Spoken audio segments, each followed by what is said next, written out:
बुजुर्गों ने एक जुमला कहा है, बुजुर्गों ने कहा कि अल इल्मु वल अमलु मुतलाजिमान, इल्म और अमल दोनों एक दूसरे के साथ लाजिम व मलजूम हैं, ठीक है। और कहा कि वल इल्मु बिगैर अमलिन अकीमुन, अगर इल्म है और उसके मुताबिक अमल नहीं है, आप जानते हैं कि अच्छाई करनी चाहिए और फिर भी जुल्म कर रहे हैं आप, तो इल्म अमल के बगैर क्या है, बांझ है, बेनतीजा है, उसका कोई फायदा नहीं पहुंचता मुआशरे को।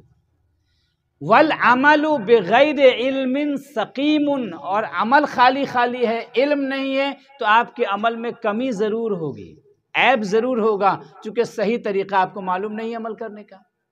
और कहा कि वल जम्उ बैनहुमा सिरातुम मुस्तकीम, और दोनों को जमा कर दीजिए कि इल्म हासिल कीजिए और इल्म में जो सीखिए, इल्म से जो सीखिए, सीखने के बाद उसी चीज़ को अपनी ज़िंदगी में भी उतारिए और अपनी सोसाइटी के अंदर भी रखिए उसको। तो ये क्या बन जाएगा, ये सीधा रास्ता है कि इंसान जो भी कामयाबी हासिल करना चाहता है वो इल्म के रास्ते पर आए और इल्म के साथ साथ अमल करता हुआ चला जाए, उसको सीधी कामयाबी मिल जाएगी, सच्ची कामयाबी मिल जाएगी।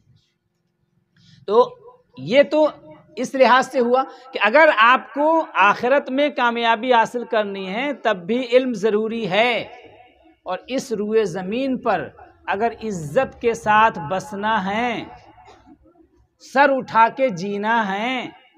लोगों की निगाहों में अच्छे बन के रहना है, अपने लिए, अपनी सोसाइटी के लिए, अपने बच्चों के लिए, अपने घर वालों के लिए, अगर ऐसा बन के जीना है कि लोग आपकी इज़्ज़त करें और लोगों को आप फ़ायदा पहुंचाते रहें, तो इल्म आपके पास होना इंतहाई ज़रूरी है।